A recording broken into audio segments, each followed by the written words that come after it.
Hello, my name is Glenn Jackson. Welcome to another instalment of our weekly chats around the NRL Match Review Committee, looking at round 3, and as always I'm joined by Michael Buettner, the Match Review Coordinator. Hello Mick.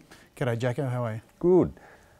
Lots to get through today, quite a number of charges to get through, but I want to look at a couple of incidents that weren't charged over the course of the weekend. The first one I'd like to get to, Mick, is Greg Bird. There was a tackle there on Newcastle's Joseph Leilua. It looked spectacular, but yet the Match Review Committee decided that it would be no charge. Can you explain why? Look, one of the main reasons with the Greg Bird incident, it was actually deemed accidental in terms of the tackle. And if you look at the footage here, you'll note that we have Greg Bird's head across the front or the body of Joseph Leilua, who then fell over, or hurdle-like action. And we accept that he did end up in a dangerous position. But you can see here that the actions of Greg Bird, there was certainly no lifting on his part, and almost stumbled over Greg Bird. And so to warrant a charge, it needs to be at least careless, and this was deemed accidental. Hence the reason there was no charge for Greg Bird. Okay, another incident involving Greg Bird over the weekend. There was a hit there on Newcastle playmaker Jarryd Mullen. Now Mick, this one was placed on report, but again, like the previous one, it was decided that that there was no charge laid. Can you explain why? Yeah, Jacko, with that incident, the Match Review Committee have identified incidents like that in the past, and on this occasion we found that Greg Bird did make contact to Jarryd Mullen, considered it was somewhat late and forceful, and in this case we've decided that that's a concerning act. Okay, so concerning act, can you define what constitutes a concerning act and what actually happens with a concerning act?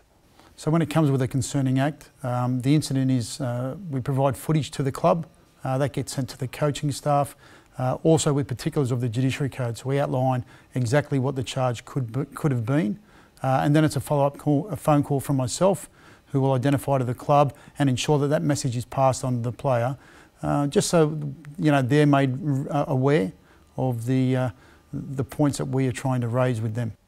Okay, there's been a couple of these sorts of tackles which have created a bit of a stir in the last couple of rounds.